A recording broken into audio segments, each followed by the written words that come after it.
You're listening to the Voice of Russia in London. I'm Alice Lagnado. Welcome to a look back at some of the highlights of our art stories from 2013. The Mariinsky Theatre in St Petersburg opened a new stage in spring. Critics were divided on the new theatre, as I found out when I went along to the opening. The distinctive pistachio green Mariinsky Theatre has stood in a quiet corner of St Petersburg since 1860, though it can trace its history back to 1783, when a theatre was first built on this spot. The Mariinsky is part of the identity of St Petersburg, which is portrayed in Russian literature as a mystical city. And if you walk around the Mariinsky on a winter night, it's not hard to imagine how the ghost of Akaky Akakievich in Gogol's short story The Overcoat haunted the surrounding streets. You'll notice how the theatre, unlike opera houses in London, is hidden away from the city centre. Even in the day, you'll feel far away from the crowds milling on Nevsky Prospect. It's also at the Mariinsky Theatre that some of Russia's most important operas were premiered, such as Mussorgsky's Boris Godunov or Tchaikovsky's Queen of Spades. This is the place where Tchaikovsky wrote the lush and joyous score for The Sleeping Beauty, and where the phenomenally influential choreographer Marius Petipa created its steps. So by all accounts, this is a special place. Now the Mariinsky and its fading beauty are going to be brought right into the modern age. A new theatre opens in May, a strikingly contemporary building made of light beige limestone and glass and seating 2,000 people. It'll be located next to the old theatre and near a new concert hall which opened in 2006, so the Mariinsky will now be made up of 3 venues. Canadian architect Jack Diamond believes his new design fits in with the varied architectural style of St Petersburg.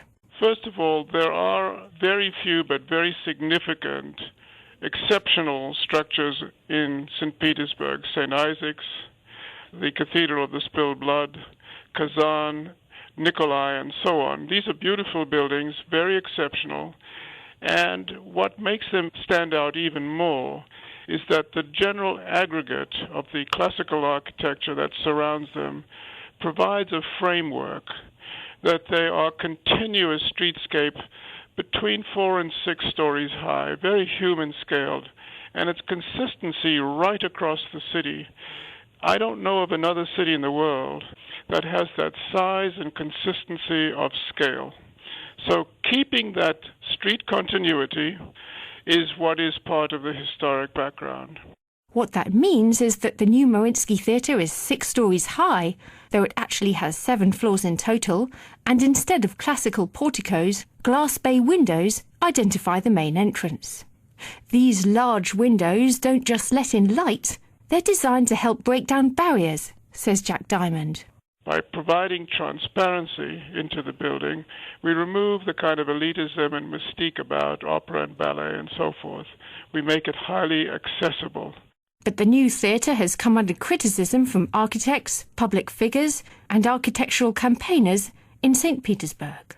Grigory Revzin is a prominent architectural expert and was one of the judges of the competition for the new design. He describes the theatre as something between a department store and McDonald's. I spoke about McDonald's in relation to the facade. Moscow has a very big and famous McDonald's building on Tverskaya Street, which is unusual in the rest of the world. But wherever it is in the world, McDonald's looks like McDonald's. The cost of the new theatre and the time it took to approve a design are also part of why the project has attracted criticism. The bill, which is being footed by the state, has come to 22 billion rubles, or about £460 million. The first architect commissioned to design the new theatre was American Eric Moss in 2002. But his design was rejected. It didn't conform to what the theatre had asked for, and the Mariinsky didn't like the new design. Next, a competition was held, which was won by French architect Dominique Perrault in 2003. But Perrault ran up against problems due to the city's damp climate and because his design was found to breach Russian building codes. Finally, another competition was held, won by Jack Diamond's firm, Diamond Schmidt. Grigory Revsin, the architecture critic, says he simply doesn't find the winning design exciting. The main failure is that it's a very ordinary building and there's nothing interesting about it. It's grey and boring architecture, and there's so much of it. This kind of architecture occupies a huge part of the city, and this is very unpleasant. Revsin says that the design was chosen in a hurry by the Mariinsky's artistic and general director, Valery Gergiev. Jack Diamond has an interesting take on his design choices that goes some way to answering Revsin's charge that the new theatre is too ordinary. Too often, every architect wants to be highly individualistic. Well, this building is not doing that. It's saying I'm part of the city and I want to contribute to its aggregate.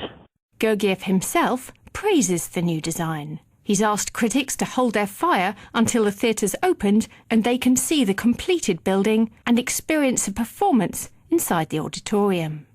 Critics in St Petersburg are reasonably conservative in their taste, so few modern designs would go down well in any case. And history shows a long line of new buildings that have been criticised when they first opened, from the Eiffel Tower in Paris to the Guggenheim Museum in New York, both now firm favourites. Meanwhile, one striking feature of the new theatre is how accessible it will be to disabled and elderly people compared with other buildings in the city which have few ramps or other facilities. At the entrance to the theatre are escalators leading both to and from the cloakroom downstairs. Russian winters mean that audiences arrive with heavy coats and boots, so a cloakroom is not just a convenience, it's essential if you want to enjoy an evening at the theatre without being encumbered.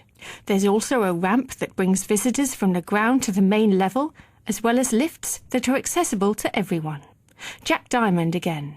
You can always accommodate the handicapped in some kind of back-of-house manner. You know, they can get into the freight elevator or a ramp somewhere else. What's important is to give equivalence. If you want to give dignity, it's much more than providing accessibility. It's providing an accessibility that the able-bodied would choose. The test of whether the new Mariinsky works will not be how it looks from the outside, but what audiences experience. Diamond says that the new theatre will have good sightlines from every seat, so there won't be anyone struggling to see the stage, as happens in some older theatres. It's yet to be determined how singers, music critics and audiences will rate its acoustics. Mariinsky director Valery Gergiev says they're excellent, and Jack Diamond stresses that he doesn't take the issue lightly. Critics and fans alike will be able to finally make up their minds on opening night on the 2nd of May. Gergiev will conduct a glamorous gala concert featuring an array of stars including Placido Domingo, Yuri Bashmet, Ulyana Lopatkina and Anna Netrebko. And that's followed by 2 more days of opera and ballet. But in the early hours of the morning, after the opera soloists have taken off their makeup, the stage sets dismantled, and the thousands of eager guests sent home, there will still be a mysterious, otherworldly atmosphere on Theatre Square. This is The Voice of Russia in London. I'm Alice Lagnado. This was also a year in which sexism in the world of classical music was a hot topic. I invited music journalist Jessica Duchen into the studio to talk about the subject. I began the conversation by asking Jessica how ingrained sexism is in the classical music world. I think the classical music world in the UK is absolutely riven with sexism. It was something that came home to me very much the other week when I attended the Gramophone Awards, which is like the Oscars of classical music. There was one woman chief winner among all the awards, and she wasn't actually there. So when all the winners took the stage for their photograph, there was this row of basically white men in suits. Most of them are fantastic musicians. They all deserve their prizes. But I looked at that row and I thought there is something not right about this, because there are so many fabulous women musicians who are just not getting the recognition they deserve because they are seen by the industry as objects, as primarily visual aids, if you like, to something, when classical music is an art that is led by what you hear, not by what you see. Is that to do with record sales, with the promoters trying to get CDs sold and therefore put a sexy picture on the cover? I think there's a lot of that, yes. It's interesting that the one woman who did win an award actually didn't have her picture on the front of her CD. But I can't recall the last time I saw a woman soloist on stage who wasn't sort of sleek and maybe not size 0, but certainly probably not more than a size 8. Do female musicians and singers feel under more pressure, do you think, because of celebrity culture? I think celebrity culture has a very pervasive effect on this industry, as everywhere in society. But I have had the feeling recently that it is getting worse in classical music. I find it very pernicious that people who are really at the level where they should be at the top of their profession are getting overlooked. Are men becoming affected by this too? Or largely is it the case that you can look like an ogre and still be a success as a man in the classical music world? Yeah, you can look like an ogre and still be a success as a man, definitely. There are some very good-looking male musicians around. There's this young guitar player called Milos, who is drop-dead gorgeous according to everybody. And Jonas Kaufmann is not only a fabulous singer, he also looks $1 million. And that's lovely, but they are not the rule, they are the exception. Does it get better once women have established themselves in classical music? Does it get better once you've reached a certain age, say you're a Wagnerian singer and you've made your name? After about the age of 50, there's a sort of whittling out process. If you stay the course and you are really fantastic at whatever your chosen métier is, then there comes a point where you get sort of elevated to grande dame status. So most people, if pushed to name the greatest pianist on earth, they might name Sokolov, but they probably even more likely would say Marta Argerich, who's now in her 70s, or Mitsuko Uchida, who's 63. But if you take people like Imogen Cooper and Angela Hewitt, who are both fantastic musicians, really very, very classy pianists indeed, they had to struggle for years before really getting the recognition they deserved. We're probably into their 50s before they've become household names in a way for the musical community. That was Jessica Duchen talking to me about sexism in classical music. Finally, as Orthodox Christmas approaches, we turn to the Russian Church. For some, the Russian Orthodox Church is about grandeur and officialdom, lavish Easter processions in Moscow, formal meetings between the head of the church, Patriarch Kirill, and President Vladimir Putin, or staging funerals for Russian celebrities. But far away from the well-dressed crowds, a growing number of Orthodox priests are fulfilling a different kind of mission. They're quietly carrying out vitally needed social work in their parishes. Russian parishes became more involved in charitable work from the 1860s, amid wider reforms and a spirit of grassroots initiatives during this era. Under communism, the church's activities were severely limited. It was banned by law from carrying out charity work. But today, some years after the collapse of communism, some priests are determined to make social projects a key part of their work. Alexander Stepanov is a former physicist from St Petersburg who became a priest in 1992. I went to visit Father Alexander in his small and friendly church on Vasilyevsky Island in the historical centre of the city. We're talking about the Soviet period here, because in the period before the revolution, for about 50 years before, church charities were developing quite actively. So if it weren't for the revolution, this work would have grown very much. During the Soviet period, the church was strictly not allowed to be involved in charities, and it was under this pressure for 70-odd years. This meant that whole generations of priests were brought up under the system thinking that their only duty was to run church services and nothing else. No teaching, no preaching, no missionary work. It was all forbidden. After the fall of communism, priests who wanted to start social projects had to start from scratch. Even today, there's not enough church literature for young priests that emphasises the importance of charitable work, and the infrastructure doesn't always exist. Alexander Stepanov again. Individual priests might do this in their everyday lives. They might give some money to a beggar on the street. The Bible does call for such charitable acts, but the Bible doesn't call for the organisation of a fund or a society that will have that kind of function. For a long time, people didn't consider that charity could be a part of the system of the Orthodox Church. I'm talking about systemic charity here.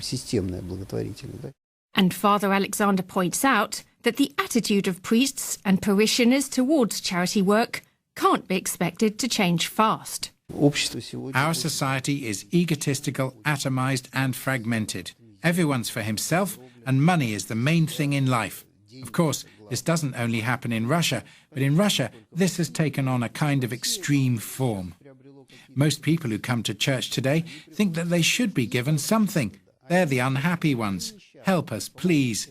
It's not always easy to explain to people that if they help others, they'll feel much more content and happy.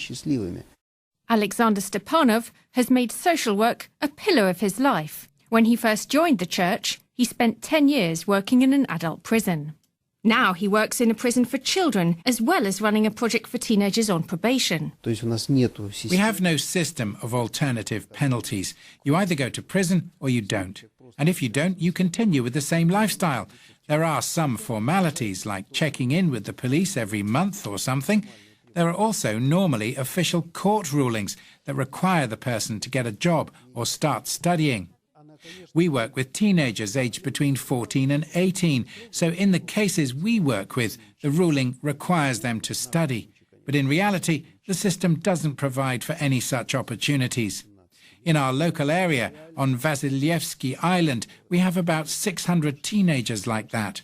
For these 600, there are only about 2 or 3 inspectors, so it's impossible for them to keep track of whether all 600 are studying or staying or whatever. And even if the inspectors know that particular teenagers are missing school or so on, they've no way of dealing with it. The church set up a live-in rehabilitation centre for the teenagers. It's the only place of its kind in Russia and offers young offenders a supportive environment where they're less likely to reoffend. The government and the courts have recognised the success of the project and are now funding places for 15 boys to live at the centre for a year. The church building also houses a refuge for 50 neglected children from as young as 2 years old. In communist times, the building was a laboratory where instruments containing mercury were tested. At the time, mercury was not seen as dangerous, and some people even considered it a health drink. It inevitably spilled into the building, settling in cracks in the floorboards. So when Alexander Stepanov and his colleagues took over the building in 1995, they had to spend 3 years making it safe to live in, putting in new floors and replastering the walls. But they came across another obstacle in 2007, when the local authorities decided they wanted to close down the children's home. They thought it wrong that the church should have an influence over the children, although few of the children attended church services or took an interest in religion. Then a new boss came into power and everything changed. Father Alexander was encouraged to keep his children's home going. The church also works with what's called a sisterhood. This is a group of volunteers, mainly women, who work, for example, as unpaid assistants in a hospital for homeless or abandoned people. This is the return of an old tradition. These informal voluntary groups also existed before the 1917 revolution. But Alexander Stepanov is a pretty modern priest.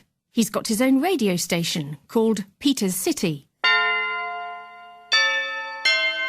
It's on air for 19 hours a day with live broadcasts of church services as well as cultural, historical and children's programmes.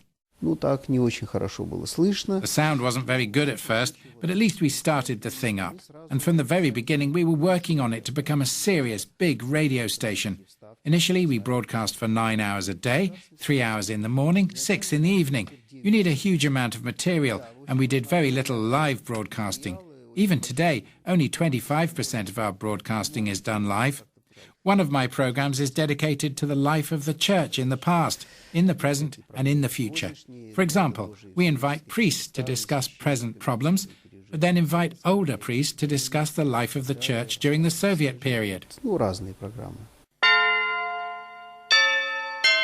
Another priest with a commitment to social work is Father Alexander Diaghilev in the town of Krasnoye Selo, southwest of St Petersburg. Alexander Diaghilev ordained as a priest in 1999. He's also a former scientist. He qualified as a geophysicist at St Petersburg's prestigious University of Mineral Resources. We need to study the experience of other confessions, including Protestants, Anglicans, Roman Catholics, because during the Soviet period, it was forbidden for the Russian Orthodox Church to do something more than only the divine services. During the Soviet period, our priests were not taught in the theological seminaries that they should do something more than to organize divine services and to celebrate Eucharist, and no more. Alexander Diaghilev says that this is why the Russian Church did not create its own tradition of social work in the 20th century. At the moment, he's in the process of building a new church hall where homeless people will be able to eat a hot meal and take a shower. The priest also set up a scheme 3 years ago to help couples and families resolve their differences and avoid divorce. Families and couples go on a retreat outside the city where they sit down for intensive sessions with a couple who've survived difficulties themselves, together with a priest. The scheme is open to all Russians, including those who are not religious. And the emphasis is on learning to listen properly, on understanding rather than judging, and on forgiveness. Unlike the Western concept of marriage counselling, the technique does not require couples to discuss their problems in front of others. Alexander Diaghilev. So we don't touch the family internal life. Usually a family, especially prepared family, tells the participants how this one exact subject touched their own, what they did or trying to do to decide it, and then a priest explained the situation from the point of view of Bible, of the church teaching, and then we suggest each family to discuss, only husband and wife, with one another, how does it touch them. And then we come together and the next subject, and so on. And it's very important that we celebrate Eucharist right there where we organize this retreat, which is probably also quite unusual for the Orthodox tradition, because traditionally we have divine liturgy only in the church buildings. But persuading parishioners that they should take part in charity work and not only see the church as a way to help themselves is an ongoing concern. I asked Father Alexander whether he'd had much success in persuading his parishioners of the value of charitable work. Seems to me yes, because despite it was quite difficult for me, because my parish was one of the small numbers which were not closed in the Soviet Union period. From one point of view, it's nice because my church was not destroyed. But from another point of view, my parish is one of those where there were traditions which were created during decades of the Soviet Union period that just to pray and it will be enough. Now I'm trying to change it. To change, it's much more difficult than to create from nothing. But even despite that, I can see that many people now are trying to be more involved in the family work or other kinds of social works. It's very nice. This type of charity work can be traced back in history. Ksenia Denin is chairwoman of the UK's Keston Institute, which is dedicated to the study of religion in Russia. She points to the case of the Grand Duchess Elizabeth, who opened a home for the poor and orphaned in Moscow, as well as a hospital and a soup kitchen. Elizabeth turned to social work after the murder of her husband, Grand Duke Sergei, the fifth son of Tsar Alexander II of Russia, in 1905.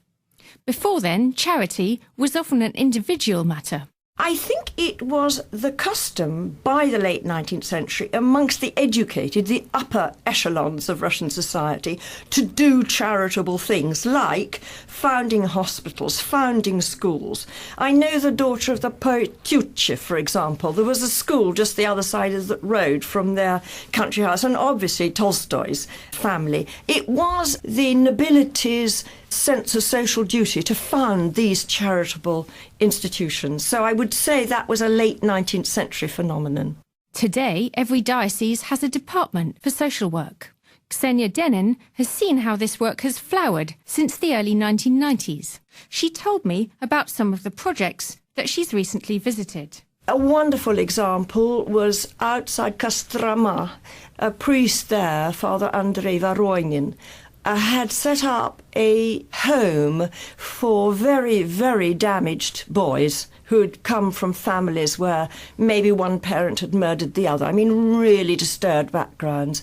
He was converted by Father Dmitry Dudko, a remarkable priest. He's a professional mountaineer and one of the things he does is to introduce these disturbed boys to extreme situations and to teach them to support one another, to relate to one another. That's just one little example. Ksenia has seen similar projects in a number of different Russian parishes. I certainly find that it's the most encouraging aspect of Russian Orthodox Church life today, particularly where clergy and laity are working together. I'm thinking again of a school teacher in Vologda who runs a children's library. She's started up all sorts of youth clubs, balls for the youth. They make their clothes and learn the dances. So I think there are some very exciting developments. There are, of course, priests who believe that this new emphasis on social work is misplaced and who actively oppose the work of men like Alexander Stepanov and Alexander Diaghilev. But there are also many who support them. In fact, the Russian Church's official headquarters in Moscow funds a number of social projects. Most recently, it opened 15 women's refuges throughout Russia for those who have endured domestic violence, are impoverished or otherwise in need. Another project helps people with motor neurone disease. People with this degenerative illness often find it difficult to breathe, so the church raises funds to buy them expensive aids to make this easier, or pays for doctors and psychologists to work with patients. Vasily Rulinsky of the church's Department for Charitable Projects says that this kind of work is on the increase across Russian parishes, and Russian churchgoers are giving money to help others abroad. This summer, the church sent over £800,000 worth of contributions to an Orthodox church in Damascus to buy urgently needed food and clothing for Syrian refugees. Meanwhile, one group of Russian Orthodox Christians set up their own charity in 2009. It's called Predania, which loosely translated means passing it along or sharing the tradition. The charity hosts a website where it asks for money for a variety of causes, for instance, for hospital treatment for very sick children. The site shows exactly how much money is needed, gives details of each case, and staff carefully check the veracity of each claim. In early September, the fund collected nearly £40,000 in a week for flood victims in Russia's Far East. The money came from ordinary Russians donating around £20 each. The growing number of social projects linked to the church comes as Russians show an increasing interest in Christianity. While only a minority of Russians attend church regularly, most describe themselves as Orthodox believers. It's all part of the rehabilitation of the church in Russia after years of exclusion. In late 2011, President Putin invited the Patriarch into offices in the Kremlin, a sure sign that the Orthodox Church has been welcomed back into the heart of Russian society.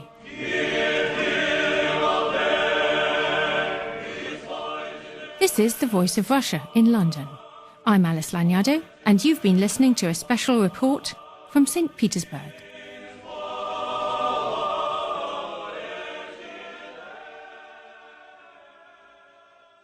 And that ends our roundup of arts and feature stories from 2013 from The Voice of Russia in London.